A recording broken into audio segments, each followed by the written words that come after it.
پيغمبر دا د جبران خليل جبران اثر دی چې ژباړه زینب صالح کړی ده. بیا یو قانون جوړونکی وویل زموږ د قانون په اړه څه وایي؟ هغه وویل تاسې ته د قانون جوړول او د هغه پلي کول خوند درکوي، خو له هغه ډیر خوند یې ماتول درکوي. کټمټ د سمندر پر غاړه د لوبیدونکو ماشومانو په څیر چې په ډیرې لیوالتیا او زیار د شګو کورکي جوړوي، خو په خندا خندا یې بیرته ماتوي. خو تاسې چې په خندا خندا څومره کورکي ورانوي، سمندر په هماغه کچه ډیرې نورې شګې درته راوړي. تاسې له دې شګو نور کورکي جوړوي او بیرته یې ورانوي، سمندر درته بیا نورې شګې راوړي. او کله چې تاسې د خپلو کورکیو د ورانولو پر وخت خاندئ، سمندر هم در سره خاندي. خو د هغو خلکو حال څنګه دی چې ژوند ورته سمندر نه ښکاري او د انسان جوړ شوي قوانین د شګو کورکي نه ګڼي، بلکې ژوند ورته یو ځواکمن غر بریښي او قانون د سنګتراش هغه توګنګ ګڼي چې پر دغه غره د یو معنوي وجود بت توږي. خو هغه څومره ژر ژر خپل جوړ کړي بوتان بیرته ماتوي. هره شیبه هغه ګڼي چې دا وجود بشپړ شو، خو هر انځور د بل انځور محتاج وي. د دې غره د اوسیدونکو ژوند تر ټولو څپڅپان دی. کله چې هغوی نور تر ځانونو بدل ګوري نو پوهیږي نه، خو کړیږي. د هغو ګوډ به څه حال وي چې نور نڅاګر ګوري او د کینې په اور سوځي. هغه د خپلې ګوډې پښې مات لاس او وتلې سترګې د ښه والي لپاره دلیلونه راوړي. هغه غوایي ته به څه ووایست چې پر خپلو اوږو پراته جغ سره مینه لري. ځنګلي هوسۍ او ځنګلي غوایي ته په بده سترګه ګوري او واره ګرد او بیکاره ورته ښکاري. د هغه بوډا مار به څه حال وي چې د زړښت له امله پوستکی نشي بدلولی، او هغه ځوان ماران ورته بربنډ او بې شرمه ښکاري چې خپل پوستکی بدلوي. او هغوی چې نابللي او له وخت مخکې میلمستیاو ته ځي، ښه خوري، ډیر خوري او په خوړلو ستړي کیږي او د ډیر خوراک له کبله ناروغه کیږي.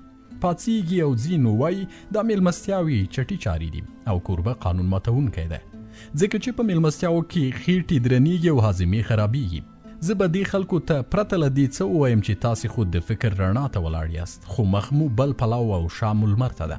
تاسې یوازې خپل سیوری وینئ، د لمر څیره نه ګورئ او دا سیوری ستاسې قانون دی. ستاسې په خیال د لمر حقیقت دا دی چې سیوري جوړ کړي، بیا دا څه دي چې تاسې اصل قانون چې د لمر دننه دی دومره منئ چې سیوری پر ځمکه لټوئ او همدغو سیورو پسې منډې وهئ. خو زه نن دې خلکو ته یوه خبره کوم، تاسې چې لمر ته مخ کړئ هیڅکله به د ځمکې سیوری تاسې ولکه نه کړي. تاسې چې له هوا سره جوړه پړاوونه وهئ نو قطنما ته اړتیا نه لرئ. تاسې به د انسان جوړ کړي قوانین ولې تړي؟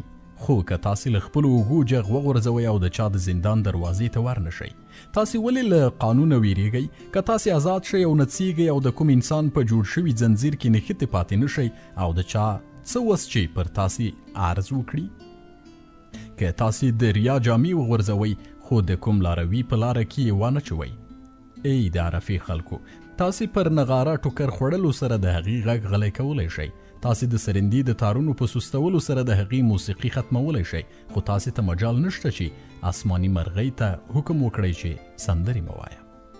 بیا یو خطیب د ازادۍ په اړه پوښتنه وکړه. هغه وویل ما تاسې په داسې حال کې ولیدئ چې د ښار په دروازو د خپلو نغریو مخکې مو ازادۍ ته سجدې ایښي دي، لکه غلام چې خپل بادار ته په عاجزۍ سر ټیټوي. کله یې چې بادار وژني بیا یې هم په ستاینه کې قصیدې وایي. ما ولیدل تاسې چې په خپل قام کې کوم خلک تر ټولو ډیر آزاد ګڼئ د معبد په بڼه او د ښار د دیوالونو په سیورو کې د ازادۍ غلامي کوي، داسې چې د ازادۍ جغ د هغوی پر اوږو پروت و او د دغې ازادۍ ځنځیرونه یې پښو ته پراته وو.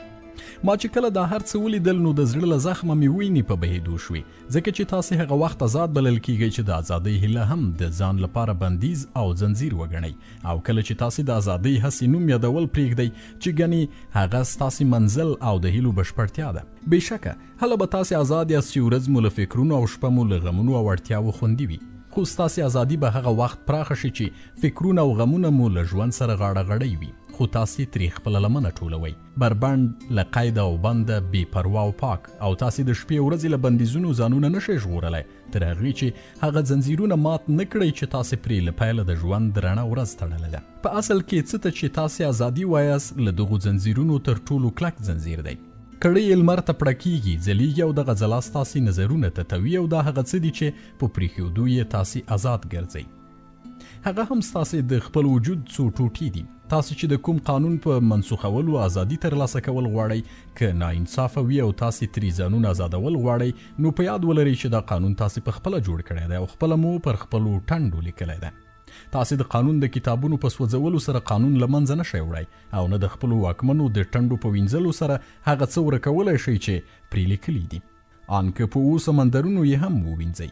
که تاسې هغه پاچا له تخته کوزول غواړئ چې خپلواک، سختگیر او ظالم دی نو لومړی دا فکر وکړئ چې تخت به یې څنګه لرې کوئ چې ستاسې په زړونو کې دی، ځکه چې هیڅ ظالم واکمن پر آزادو ازادي غوښتونکو او هغو خلکو حکومت نشي کولی چې پر ازادۍ ویاړي تر هغې چې د خلکو د ازادۍ په جوړښت کې د ظلم ګډون نه وي او تر هغې چې د ولس د نفس عزت په محکومیت، عاجزۍ او بې شرمۍ نه وي ککړ شوی. که تاسې په ژوندانه کې د څه په اړه زړه نازړه یاست او غواړئ چې له ځانه یې لرې کړئ نو په یاد لرئ چې دا بل چا ستاسې پر ژوندانه نه دی خپور کړی بلکې خپله چاره مو ده. او که څه ویره در سره وي چې لرې کول یې غواړئ نو ځای یې ستاسې په زړه کې دی او هیڅکله دا ویره هغه کس نه ده اچولې چې تاسې ترې ویریږئ. بېشکه ټول شیان ستاسې دننه ټول شوي، خوښ او ناخوښ، محبوب او دښمن. نو کله چې سیوری ورک شي او رڼا پاتې شي نو دا رڼا هم د یوې بلې لوړې رڼا سیوری شي او دغه شان کله چې ستاسې ازادي خپل زنځیرونه مات کړي نو بیا د یوې لویې، لوړې او بشپړې ازادۍ زنځیر غاړې ته واچوي. بیا یوې ښځې چې د ټولو خبرې یې اورېدې او غلې وه وویل موږ ته د عقل او جذبې په اړه څه ووایه. هغه وویل ستاسې روح ډېر ځله د جنګ یو میدان وي چې ستاسې سلیم عقل او پوهه له هیلو او آزادو جذبو سره په جنګ وي. کاش چې زه ستاسې روحونو ته ننوتلی شوی او د دې جنګیالیو ترمنځ مې سوله کړې وای، د خیر یو درېمګړی وای. ستاسې د عناصرو له دې جنګ جګړو مې د یووالي سندره جوړه کړې وای. ستاسې پوهه او جذبې پر سمندر د ستاسې د لامبو وهونکي روح دوه پاروګان دي. که ستاسې له بادبانونو او پاروګانو یو یې هم مات یا څیرې شي نو څپې به مو بې اختیاره له ځان سره یوسي او یا به په سمندر کې بې تکیې شئ او د موجونو څپېړې به وخورئ، ځکه چې عقل یوازینی هغه قوت دی چې د حرکت او عمل مخه نیسي او پرته له عقله جذبه هغه لمبه ده چې هر څه سیزي او ځان ایره کوي. همدغه ستاسې د حرکت او عمل دلیل دی. نو خپل عقل هغو لوړو ته ورسوئ چیرته چې جذبه واکمنه ده، چې دواړه یو ځای خپل نغمه سر کړي، ستاسې بې عملي د عمل ډګر ته راوباسي او د بې مهاره عمل انډول وساتي. روح پرېږدئ چې ستاسې عقل د جذبې لارښود وګرځوي چې جذبه مو هره ورځ بیرته له هماغه اوره پیدا شي او له قفسه په خپلو ایرو کې خپل ژوند خوندي کړي. زه غواړم چې تاسې خپلې هیلې او د پریکړې ځواب داسې ونازوئ لکه دوه ګران میلمانه چې در کره راغلي وي.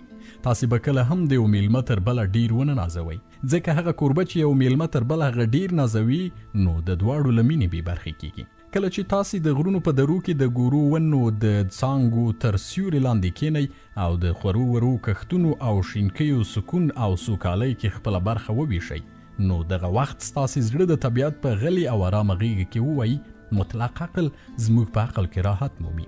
او کله چې طوفان راشي، هوا په ځواکمنو مټو ځنګلونه ولړزوي، د برېښنا پړکه او د تندر ګړز د اسمان د عظمت اعلان وکړي نو ستاسې ویرېدلی زړه ووایي مطلق عقل د جذبې په رګونو کې ځغلي. او څرنګه چې تاسې د مطلق عقل په پراخه فضا کې د ژوندانه یوه سا یاست او څرنګه چې د هغه په بېبریده پراختیا کې د هغه د لوی صحرا د ګورې ونې یوه پاڼه یاست نو درته ښایي چې راحت له عقله واخلي او په جذبه کې روان شي. بیا له دې ټولو یوه ښځه راووته، هغې چیغې کړې موږ له درده خبر کړه. هغه وویل ستاسې درد گویا د هغې صحیفې د ماتېدو تکلیف دی چې ستاسې پوهه پکې ایساره ده. هغه د یو لوړ ژوند د زیږېدو درد دی، کټمټ هماغسې لکه د یوې میوې د زړې د مغز ایستلو لپاره چې د هغې یو پوټکی مات شي، کټمټ هماغسې لکه د ګل د پاڼو د غوړېدلو لپاره چې غوټۍ خپله سینه څیري. دغسې ضروري ده چې تاسې هم د خپلې صحیفې د ماتېدو درد وزغمئ. که زړه مو دا وړتیا ولري چې په ورځني ژوند کې پیښېدونکې معجزې ووینئ نو بیا به ستاسې درد ستاسې تر خوشحالۍ لږ زړه خوښوونکی نه وي او د زړه په فضا کې دا بدلون به هسې منئ لکه د خپلو کروندو لپاره چې د موسمونو له بدلون سره مینه کوئ. نو کله چې پر تاسې د غم دردونکی موسم تیر شي نو تاسې به په دقیق ډول خپل حالت وڅېړئ. ستاسې ډیر درد ستاسې خپل غوراوی دی. دا په حقیقت کې هغه ترخه درمل دي چې طبیب د خفي نفس د ناروغۍ د درملنې لپاره درکوي. نو پر خپل طبیب باور ولرئ او درمل په خاموشۍ او د زړه په سکون وڅښئ، ځکه چې د جراح لاس که هر څو دروند دی هغه د قدرت د لاس په اشاره کار کوي. طبیب چې تاسې ته کومه پیاله راوړي که شونډې مو پرې هم سوځي خو هغه له هغې خټې جوړه شوې چې کلال په خپلو اوښکو پسته کړې وه.